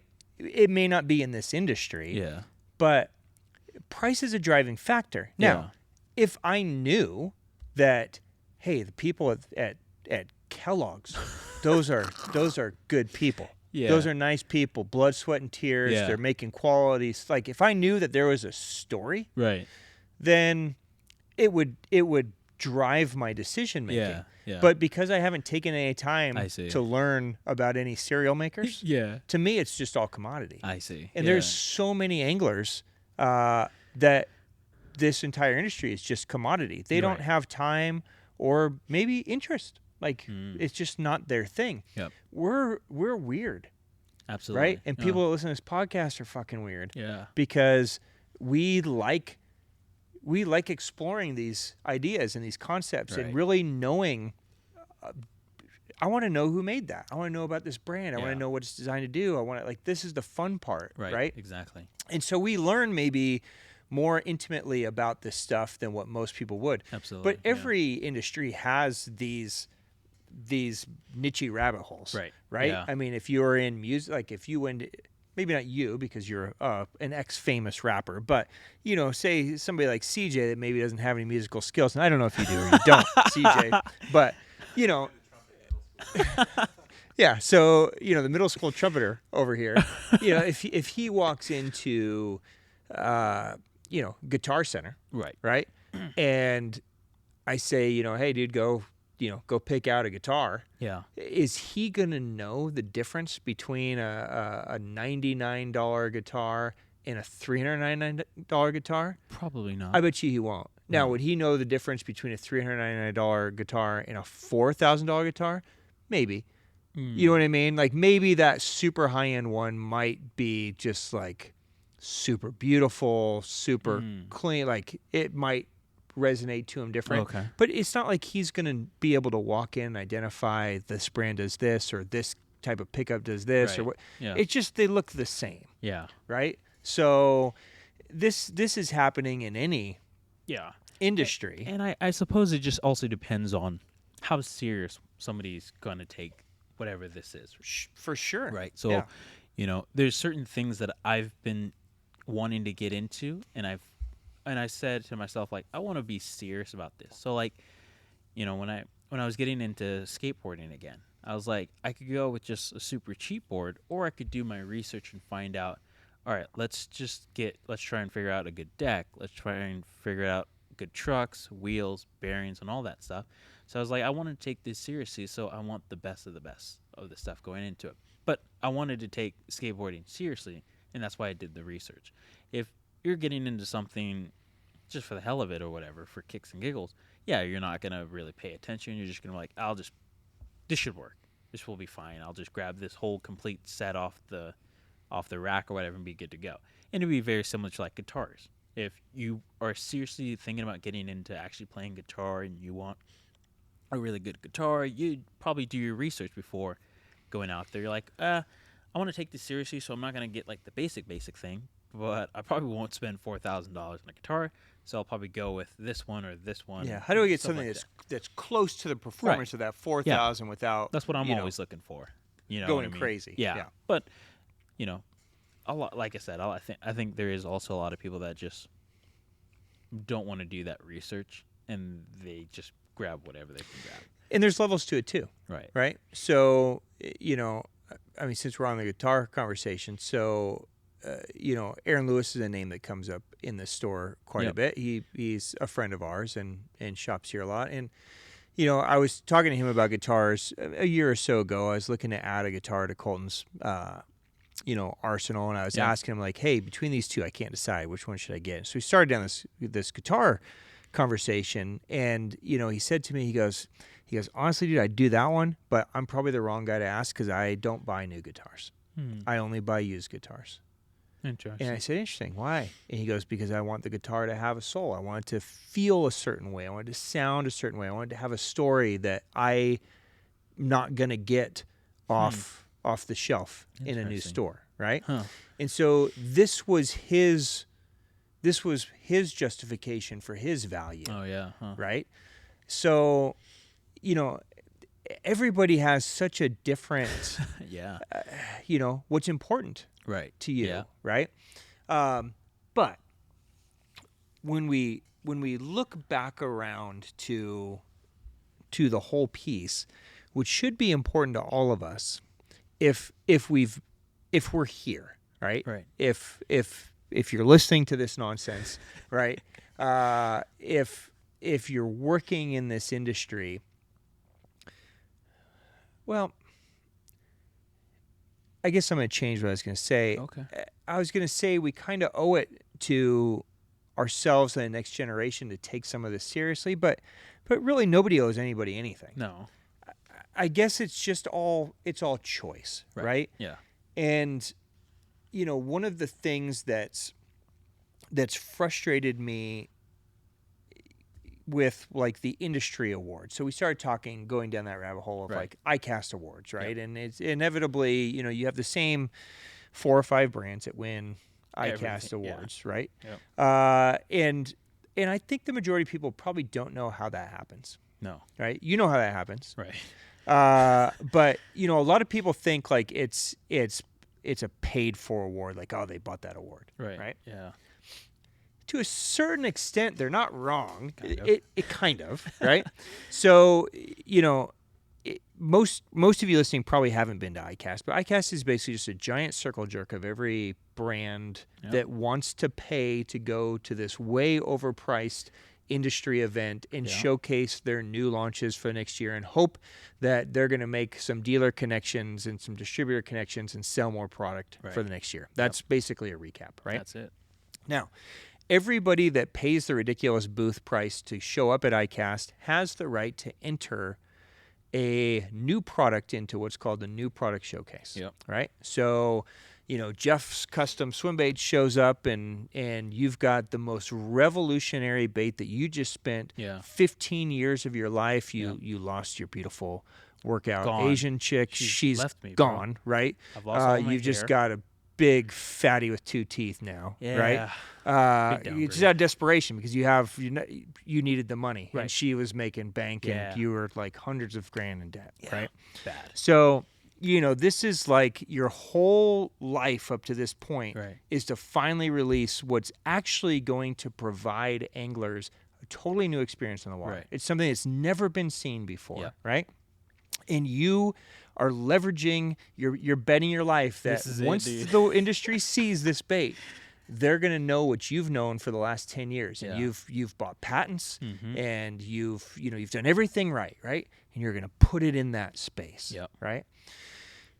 And then you get these big, giant brands that win every single year, and the Berkeleys come along, and they just stole an idea off a little Japanese brand. Right. They saw, this is getting hype. Let's take that and let's just, put our name on it and tell everybody our scientists created it. And we'll throw it up in the thing, and we'll put it right next to Jeff's bait, right? Yeah. Now, in theory, what happens is everybody that attends ICAST gets one vote, right? So you and me walk into ICAST, we can go through that New Product Showcase, and we can vote for anything we want. We get to vote for the lure that we think is best, the rod we think is best, so on and so forth, right? So on the outside of things, it's a quote-unquote fair competition, right? But how this works is, of course, if you ever want to know the true answer to anything, you just follow the money. The money. Right? So how this works is, the Berkeley people get together with the big box people. Now, but, we're just a small little mom and pop tackle store. Yep. There's 2 of us that show up. Right. Bass Pro, they're going to bring their managing staff. They're going to bring their buying staff. They're going to bring their marketing team, right? There might be hundreds of people showing up from one brand. Dick's, Sportsman's Warehouse, right? Big distributors, right? You take like Pittman Creek or whatever, right? Each one of these brands may have hundreds of people attending the event. And they'll sit down with a company like Berkeley, and Berkeley say, hey, if you vote for this bait and it wins, we're going to put this huge end cap in every one of your stores. We're going to do a special promotion for you. And you guys are going to make so much money. It's going to be this whole huge deal, right? And so the head of, Bass Pro or Sportsman's or whoever goes to their team and says, all right, guys, new product showcase. Everybody is voting for this new product. And so, my vote and your vote and the other little shops' votes that are actually voting for the cool things are immediately just wiped out. Gone. We have no say. No power, right? dude. And so what happens? The bullshit wins every fucking year. Because the bullshit had the money behind it, right? And so that's what you're seeing is you're seeing a company, a big corporation creating something for a money grab. And you're seeing our industry-leading event allowing an award to go to them to continue the cycle. Every year. It's just continuing the cycle, right? And it's done by breaking the backs of the little guy. Killing them. And, you take a company like Grow Design, right? So they were the one of lots of controversy this year with the Nessie, right? While we were in the booth this last year, I put a Nessie on the surface and I slipped a Grow Design onto the winning stand. And a lot of people didn't even recognize that I had swapped the baits out. They were walking through the booth and, praising the great new winning bait that wasn't actually the winning bait at all. It was the bait that I had swapped out for the winning bait. It was the original bait, right? But you take something like that, right? And so easily that bait could have been licensed. And it would have changed the life of the Grow Designs people. Now, they might have said no. And I mean, of course, that's their right. But you could have come and tried to license something. Right? And even a few cents a bait could have set them up for life. And then you could have, the nest could have been brought to market with pride. Like, hey, we took this amazing glide bait from this small Japanese company and we licensed it and, put our little brush tail on it. And now it can be yours and everybody can enjoy this and we're going to be able to. Then there's a story of now we can produce some units so you guys can enjoy everything that this small little startup company created. Right? There's so many right ways to go about doing things that are not done because they don't need to do them. You see so many people argue all the time like, oh, they should have got a patent. Well, that's the dumbest argument in all of fishing. So bad, dude. I mean, I've been in the tackle industry for like 20 some years. And in the entire time I've been here, other than Z-Man fighting their patent on their chatterbait, I've never seen it successfully done. Huddleston did it for a while, but the only reason he could do it is that he had smaller pockets fighting him. So I mean, if you just because you have a patent, doesn't mean shit. The only thing that means anything is that you have enough money to pay enough lawyers to fight for your patent. And most of the time, by the time you've brought your bait to market, you've spent everything. You've leveraged everything. You've spent everything. Every penny you had went to put that thing here for people to buy. And if Mr. Big Company comes around and takes it from you, you're gonna fight them, they'll just tie you up in lawsuits until you have no more money, Right. and they'll just crush you, and then you're going to die, and you're done. you have nothing. Yep. So, the whole idea of, just get a patent. just get a patent. Yeah, they screwed up by not getting a patent. I mean, it's the dumbest idea ever. Right. The other thing is most people don't realize that patents are a country thing. Yeah. So a lot of over the last few years, a lot of the knockoffs have been American big corporations stealing little Japanese baits. Right. And even if they had a patent in Japan, it doesn't apply to America. Doesn't matter, bro. Doesn't matter. It's a Japanese patent. Yeah. So, they're just going to take it. Yeah. Right. So I don't know what the answer is or what the solution is. Right. But I know that the more we educate ourselves on kind of the artist behind the scenes, right? The reason for the band, we've talked about this before, right? Like what's the difference between a knockoff and something that's just inspired by or a product category placement, right? Like the big difference between both of those things. So how do you justify it? What in your mind, how do you decipher between the two? Because the other argument that comes up all the time when you're talking about this kind of stuff is, well, Rapala invented the first jerk bait, so every jerk bait on the market since has been a knockoff of that. Or, you tell me every spinner bait's a knockoff of the original, right? And, I'm not saying these aren't good conversations, but how do you justify it? So, I mean, obviously, sticking with like the flag and the Nessie and stuff like that, when the Grow Design flag has been out now for quite a few years, and it's a soft glide bait, right? And it's a pretty good soft glide bait. When the Nessie came out, it was a clear obvious of like, these two things are too identical, and there's no story behind this. But then you have the Osakana slide that Raid Japan came out with. It's a soft glide bait, but that bait is completely different than the flag. And then obviously you have Megabass with the All You Twitcher. That is also very different than the flag. Though people think like, oh, it's a knockoff because it's a soft glide bait. It's like, no, it's a product category.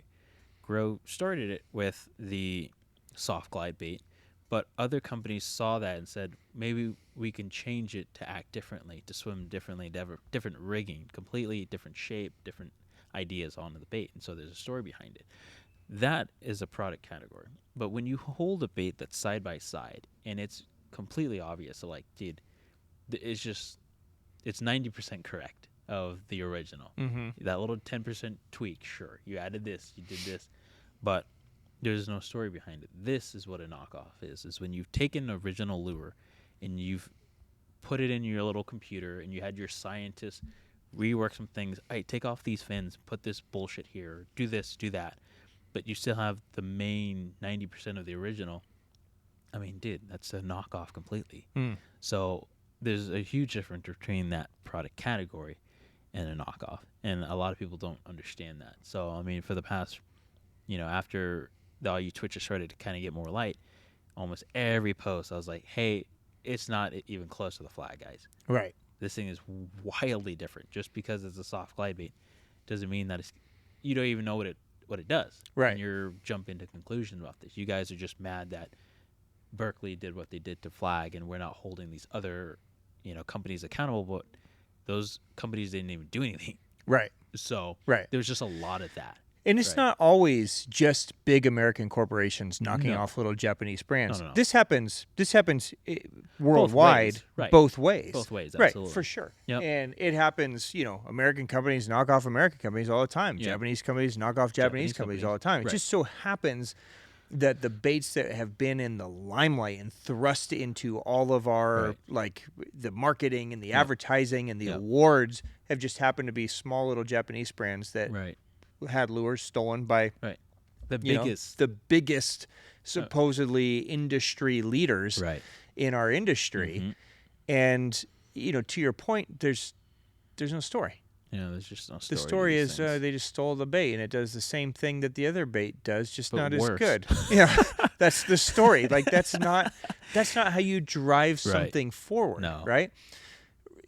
there's 9 million single joint hard glide baits on the market. Right. Yeah. Right. Tons of them. And, I don't even, gosh, it's been so long since a single joint glide bait's been created. I don't even remember what the first single joint glide bait was. Do you? It's probably either the Gaincraft or an old school Rago that was specifically made to be a glide bait. I know Gaincrafts has been around since the jointed claw's been around a long time. Yep. I know around that time it was either the Rago Gladiator or it was the Gaincraft. Both of those early 2000s, late 1990s. And those were kind of like the first glide baits. And since then, there's been so many other glide baits that have come out on the market that have done completely different things and have been better than those baits that have come out too. Yeah. And those baits that came out afterwards, they're not knockoffs.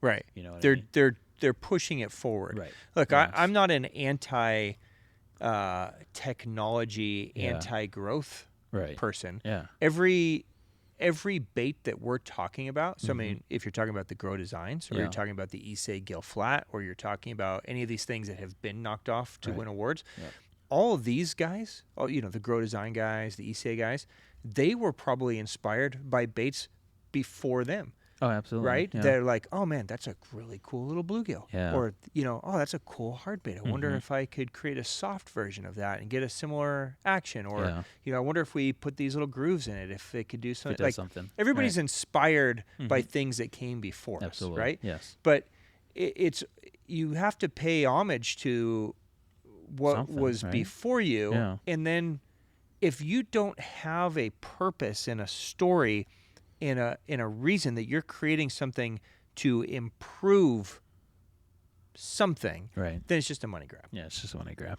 And we don't need it. We You're just really don't. weakening everything else. And in the long run, you're costing all of us more money. Exactly. Because you're stealing market share from the good things that Right. we're all going to end up having to pay more money Right. for. Yeah.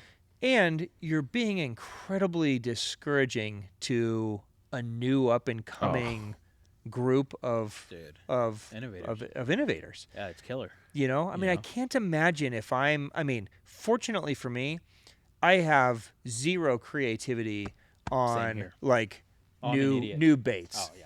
Leave that to the smart guys. I want to hang out with the artists and I want to learn why they did stuff, and I want to be the champion for that guy and share it with as many people as possible. But dude, if you asked me to say, hey, sit down and create a bait, I'd be like, I don't even know how to draw a sketch. Right. Step one. I could do a stick person. Yeah. Right. So, but I mean, if I can't imagine being a creative. Yeah.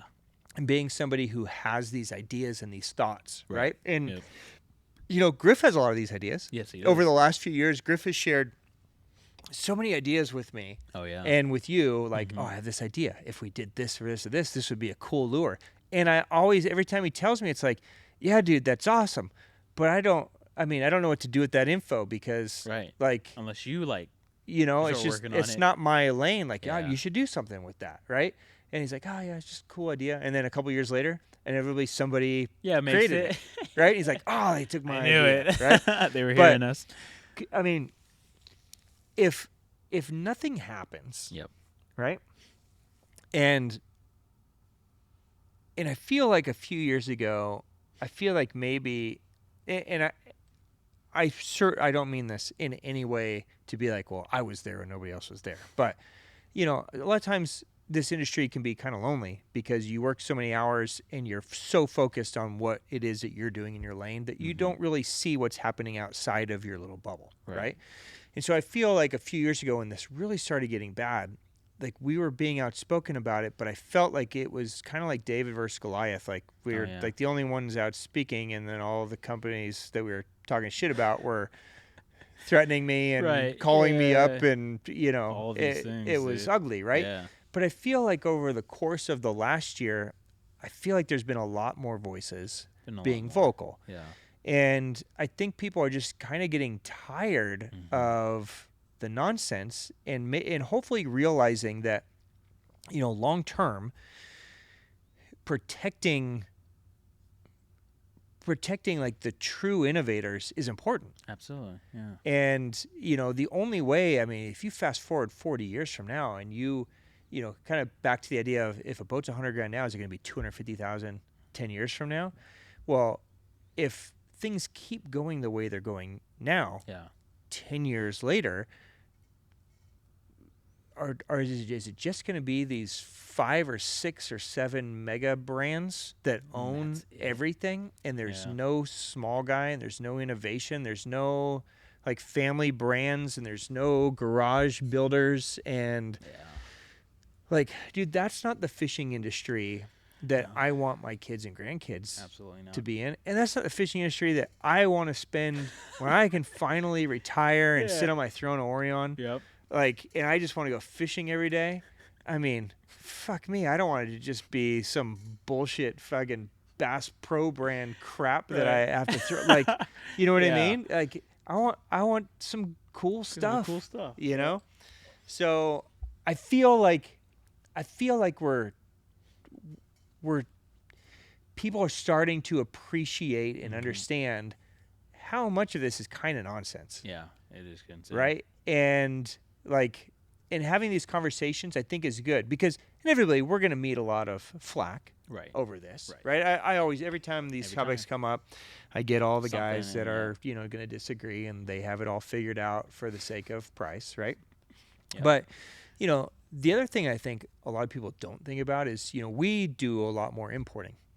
Yes, a lot. Right? So we have a lot more Japanese brands, non-American brands. And, you know, I have a very special connection to JDM Tackle. I take it, it's a very personal thing to me. So, you know, when I see a friend's bait or a friend's company get knocked off, I treat it like I would treat my family, right? If I saw somebody stealing from you, I would have your back. Now, I might get dropped on the first punch, but I'm going to give it hell, right? Now, something that I think gets overlooked is when something is made, when it's a non-domestic brand. So if it's a Japanese brand, right?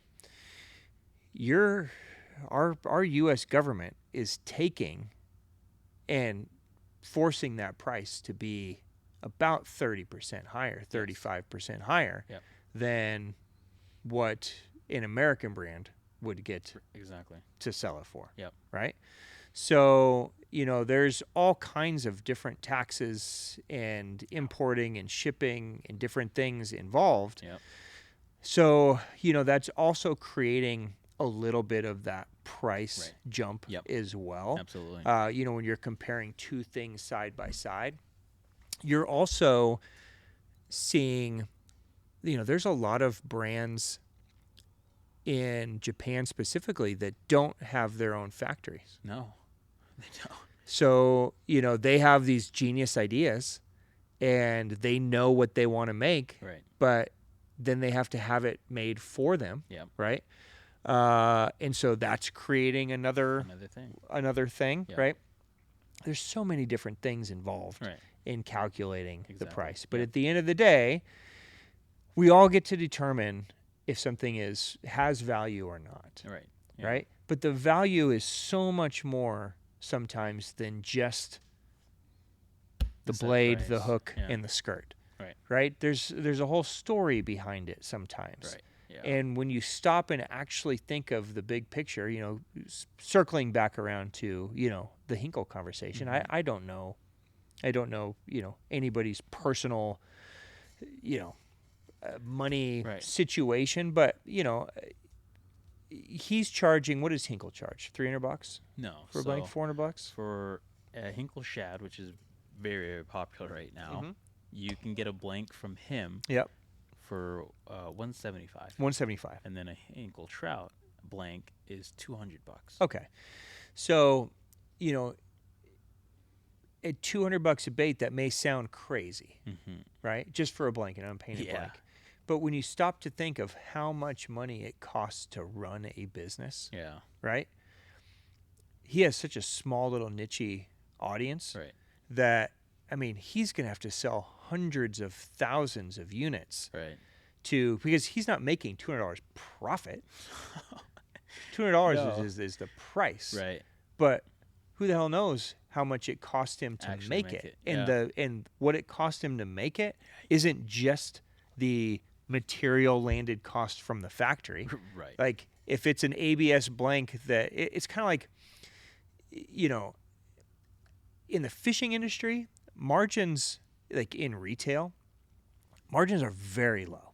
Oh yeah. You know, most fishing industry margins are like 30 to 40%. Right. Right? The majority of things in any retail store in the fishing industry, whether it's my shop, you know, your local shop, big box shop, well, that could be different because they beat the hell out of the little guy. But, you know, if you take any normal retail establishment, in the fishing industry, most things are 30 to 40%. Oh yeah. Right? So let's just call it 35%. Okay. So if I sell something for $10, it costs me $6.50. Right. Something like that. Yep.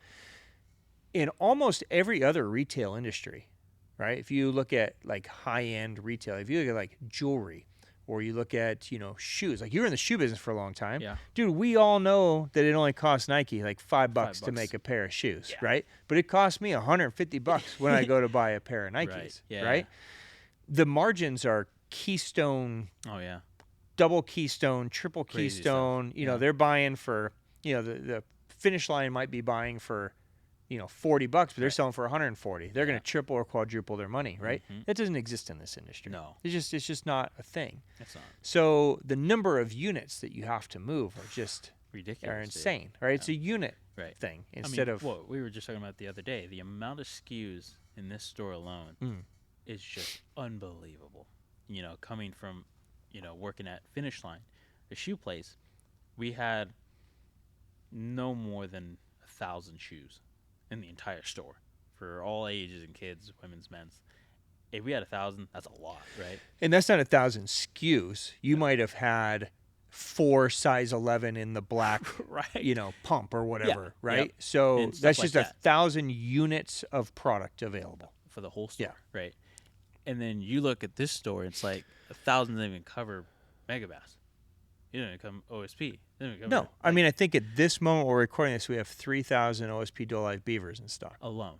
That one item, has, you know, it's insane, more units than 3 of your shoe stores. Right, exactly. Right. It's insane. Yeah, but that's the difference. Right. So when you hear, you know, talks of price, you know, so many times it's like, you know, you hear people talk about, man, he's just getting rich charging $200, charging $200 for this lure, or, you know, Gilbert's getting rich charging $40 for a Swimbait, or rich, you know, Ben's charging $100 for his bento, and he's just getting rich over there on his throne of I mean, dude, you start factoring in all the costs and expenses and everything in, it's nowhere as close to the sales price. No, sales price is just the sales price. No.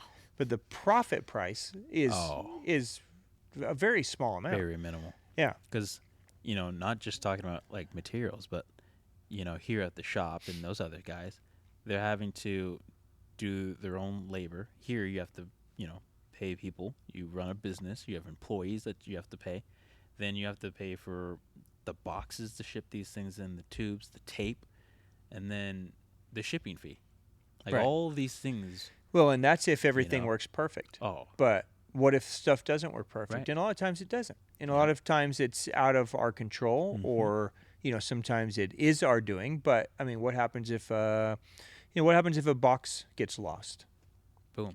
Right? Well, you have and to doesn't take it. Get delivered. Yeah. Well, then I'm eating that and resending it because I want my customer to get what they wanted. Exactly. What happens if, and we see it all the time, you know, FedEx or UPS will be delivering out there and they're stepping on boxes to get to box. And it's like, oh my God. Oh, good heavens. Right? So, you know, what happens if a box arrives at a house and baits are crushed? Right. Right? I mean, I'm not going to let somebody buy from me and get crushed baits. I'm going to send them new baits. Right. So, you know, all of these things need to be accounted for too. Yeah. Right? Yep. So, you know, but these are all parts of running a business. Right. And what we need to remember is that even if it's just a single guy, even if it's just a lure maker, he still has to run a business. Yeah. And even though, you know, I'm sure Gilbert wants every citizen, every battle shad, every tyrant to be perfect. They're not. No, they're not. Things are going to happen. Sometimes shit happens. and something breaks or something tears or something rips or something gets lost. Yeah. And a lot of it's out of our control. Right. You know, USPS loses something, FedEx loses something, Right. something crazy happens. Yeah. And that's more that's getting Mm-hmm. put out. Yeah. Right. So it's not always the, $200 a bait is just getting rich over there. Right. I mean, if he was selling, I don't know, 1 million blanks a year at $200 a blank, and he'd probably be getting rich. Right. But they ain't but doing that's that. not happening. Right? I mean, Hey, that's just not happening. It's just not this industry. Right. Right? Yeah. This industry doesn't support those kind of crazy numbers. No. Right? You can't. No. You know.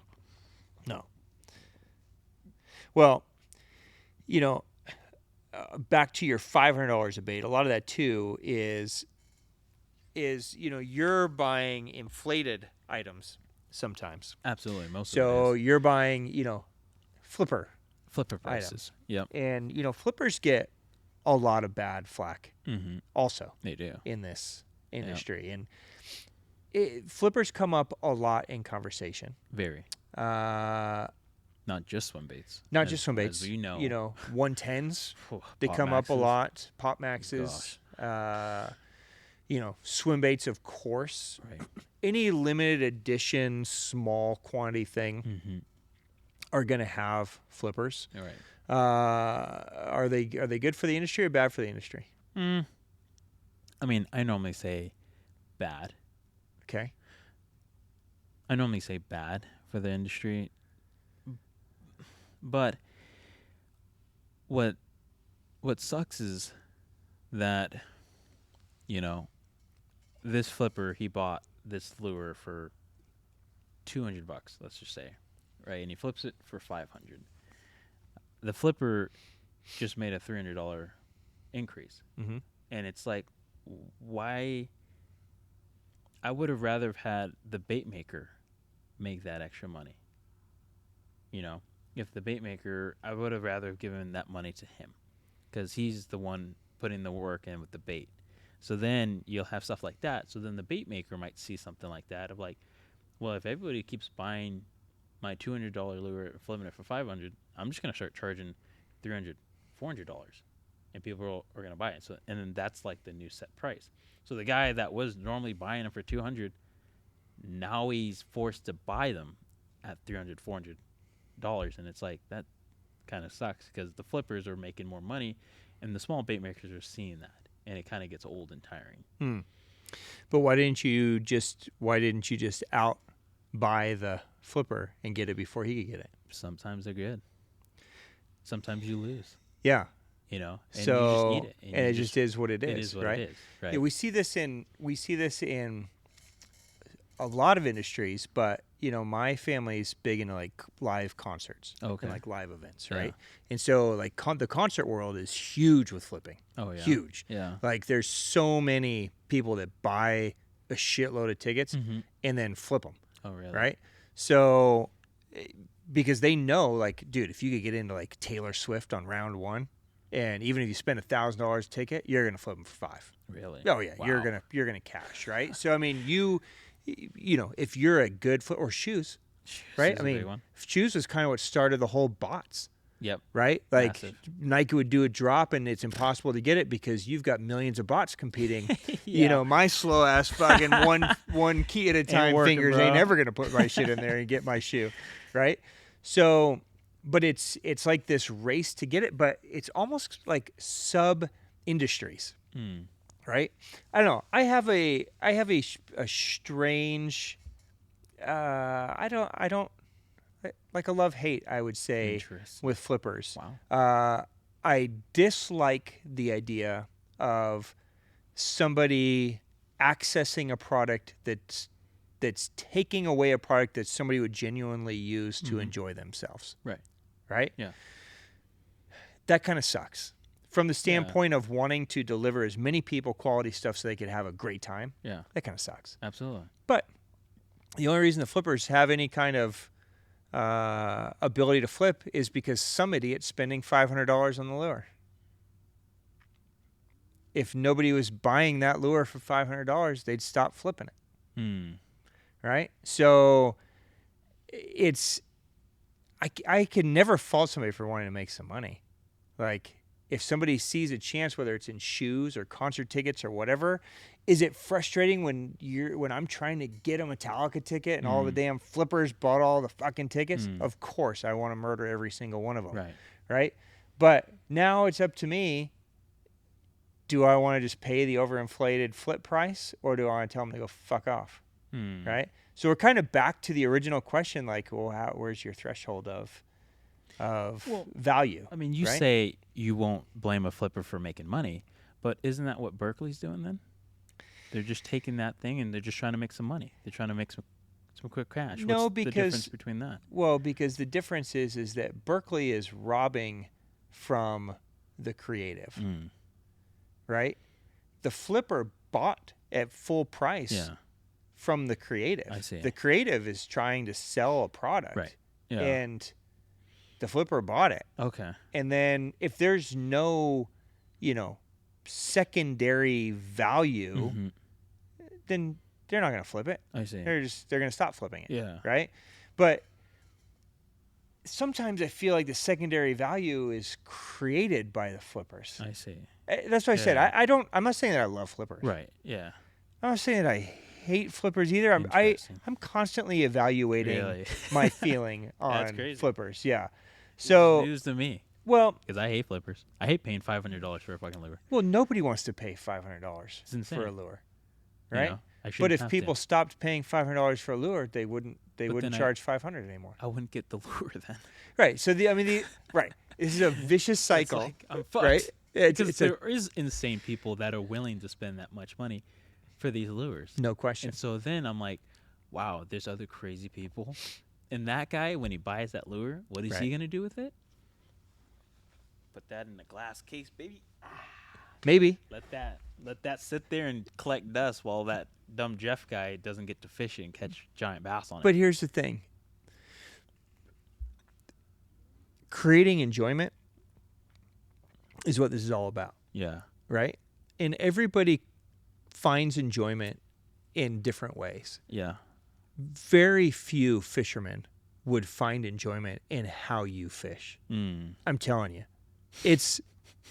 You fish in a very rare way. Yeah. You like to punish yourself. You look for the worst fucking days, the worst conditions. You throw the heaviest shit. Yep. You catch not a lot of fish. No. It's a crazy grind. Right. That very few anglers would relate to finding that enjoyable. Right? But you don't give a shit about that. You find enjoyment in it. Right. So you're going to do anything you need to do to make your time on the water enjoyable. Right. I would hope that if somebody's flipping a lure, that's enjoyment to them. Like, I would imagine that they're doing it because they like the rush. They're like, this is fucking cool. I just bought this for $200. Now I'm going to see if I can make $500 on it. Like, there's an enjoyment there to them. And it's still a fishing lure that's bringing enjoyment. I see. Right? And it didn't really step on anybody or slit anybody's throat. They paid the original artist the asking price of it. Yeah. And they've provided a service to you by offering it for sale. Yeah, you have to overpay for it. But if they just kept it and found enjoyment in just holding it and staring at it on their wall, then it wouldn't even be available for you to buy and you wouldn't have any of them. But that's fucked. Right. So that's what I'm saying. Like, these are the things that are playing in my head. You're insane. Like, you're insane. That's fucked up. Well, because he only did it for money. He screwed the guy who was going to use the lure. He didn't screw anybody. He is. His whole process is like, I'm going to beat these guys who would actually use this bait just so I can sell it to them for a much higher price because they want to use it and it's going to catch some fish. So they only do it for the money. They're like, dude, but it's okay to do things for money if you enjoy it. It's fine, but you can't just be like, yeah, he's a cool guy. He flips I didn't say lures. it's cool. I'm just providing an alternative possible way of looking at it. Now, look, you can hate him. I don't know that I do or don't. I'm just saying, it's like, interesting. If there's enjoyment in it, yeah, then how do you think a bait maker feels when that happens. When somebody buys a lure that you expect them to use and hopefully catch their new personal best on, or catch a bunch of fish, and then you sell the bait and you're like, hey man, good luck out there on the water with the bait. And the guy's like, dude, thank you for the lure. Right. And then that bait maker goes, a couple days later when the guy gets the bait, goes on Swimbait Universe and sees, that bait for sale for 2 times it's getting what flipped.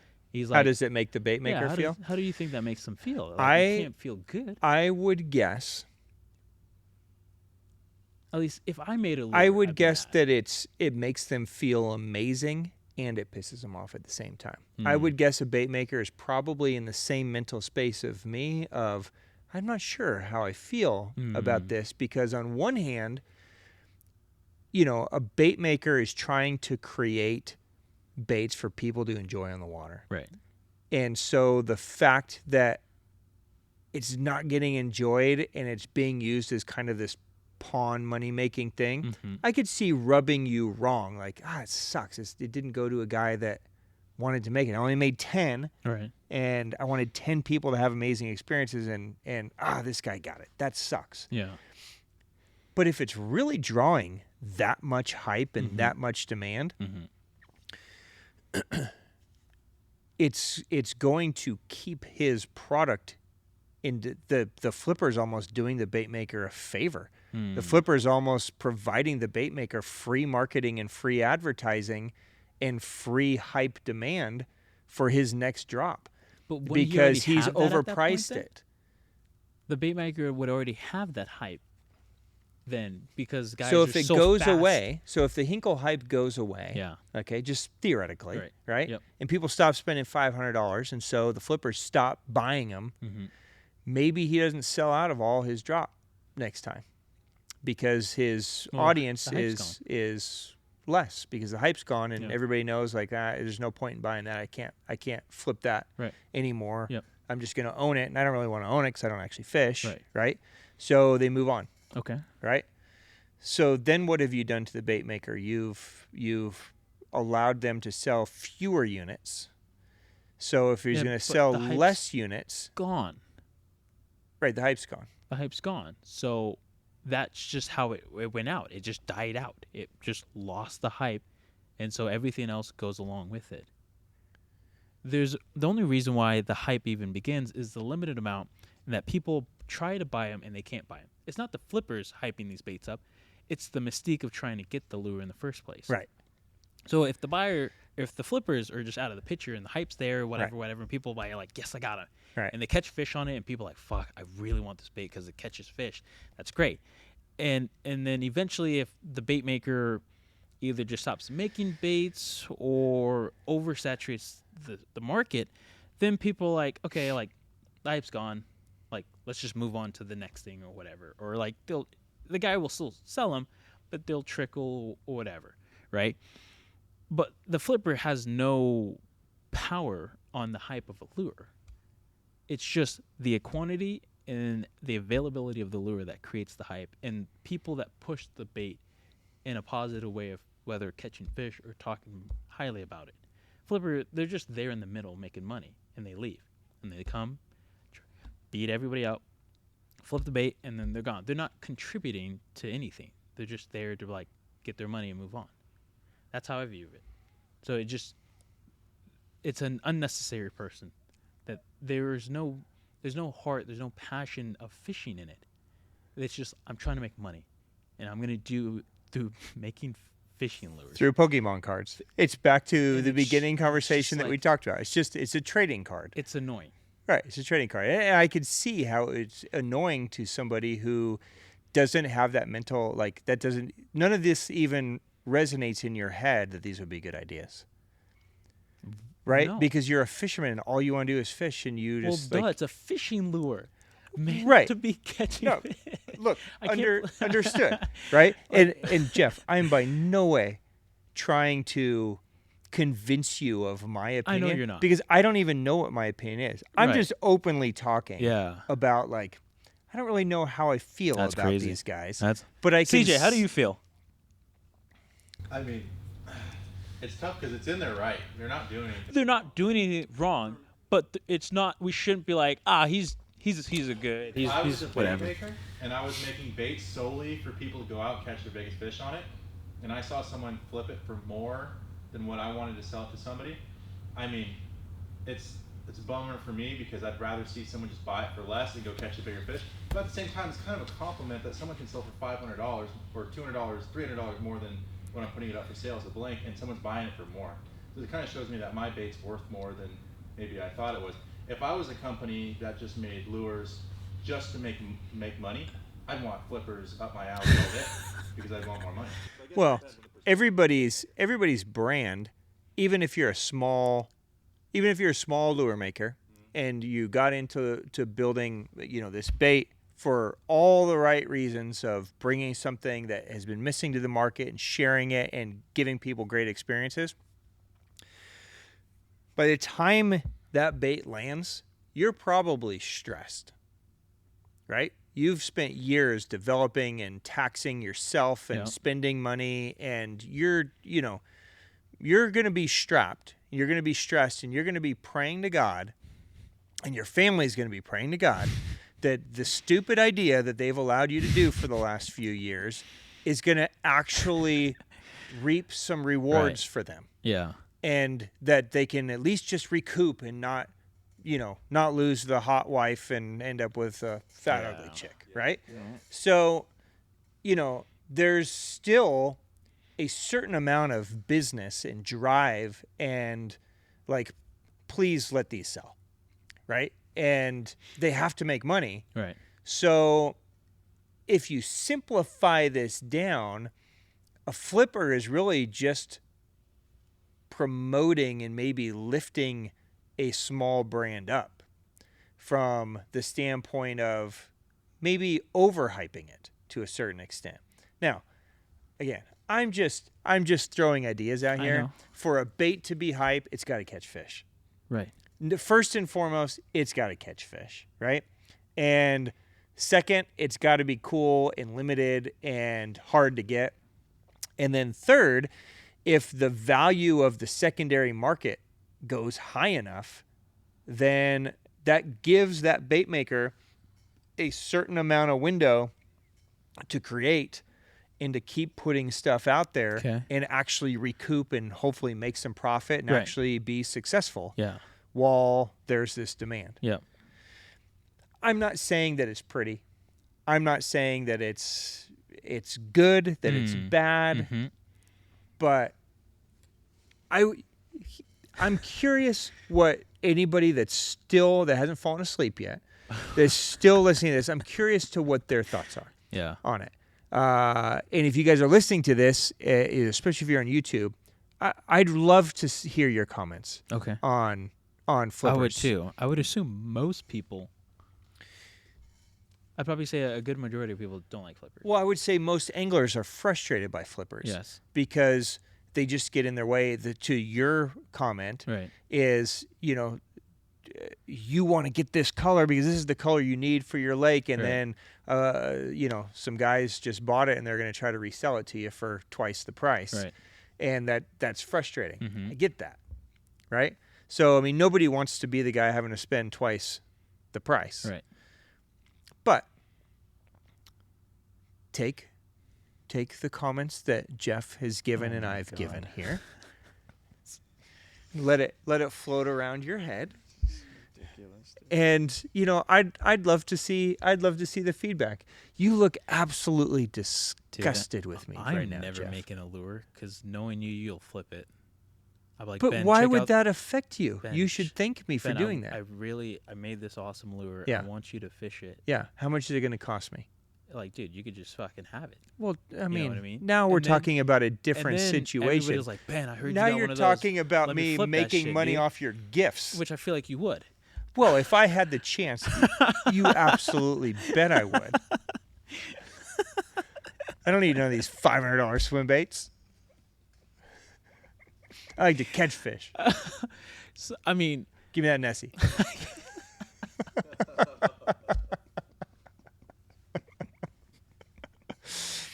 oh my God. Geoff, that was a good conversation. No.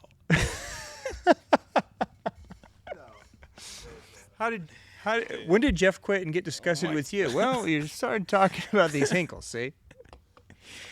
I think it's because I'm probably in the 1% of just absolute diehard fishermen who take this way too seriously. I would agree. You know what I mean? And there's a lot of people that obviously don't take it as serious as I am. I just think in the case of that, if I personally started making a lure, yeah, and I sold it to be fish, and that was the whole point of me even selling it in the first place, was for guys to fish it and find ways to fish with it, right, and to support your family, and just to put food in your mouth, right, and to pay your bills, right, and to survive and have a fruitful life, yep, after your beautiful wife and kids sacrifice their entire existence. Yep.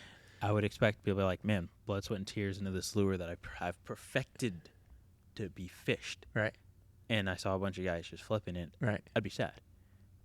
I'd be like, dude, I didn't make this lure for everybody to start making money off of it. I wanted people to fish this bait and feel what I put my life and my kids and my wife into. Like, yeah. But you just they're feeling it. They're feeling it so much that they're willing to pay twice the price for it. That's how much they love it. No, the flipper is buying it for whatever I sell it for. Yeah, but the actual angler is loving it so much and feeling all the things that they're willing to pay twice the asking price for it. That's how much they love it. There's not a whole lot of people that will, though. Well, there's you. I'm in the 1% of diehards, bro. I'm just saying. Most people would be bummed, like, man, I really wanted to try out that bait that Geoff made, but I'm not paying fucking flipper prices for that. Well, of course. Yeah, most people have common sense. And drink beer on New Year's Eve. Oh my god, dude. You know what? Whatever. Are you ready for tacos? Flipper tacos, dude. I want to double pay for these things. Maybe this is a topic that we need to wrap our heads around. I'm curious to see if we get any feedback. Yeah, on this. I think everybody fell asleep, so nobody's gonna actually hear the flipper part. But I'm curious because you know that a lot of people have had experience on all sides of this, right? I'm curious to hear from actual people how they feel about flippers and flipping and secondary markets and sub-markets and after market sales and all these kind of things. Yeah. I'm curious to see what kind of response we get. So let's see what happens. Yeah. Okay. Well, I'm not going to disappoint you anymore today. I can only handle so much disappointment in one day. My God. So I'm going to finish the last sip of my beer and go have some dinner. All right, then.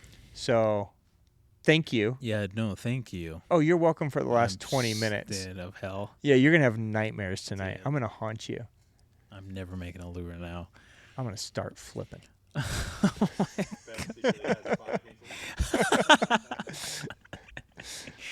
Oh, what a great conversation. I hope you guys enjoyed.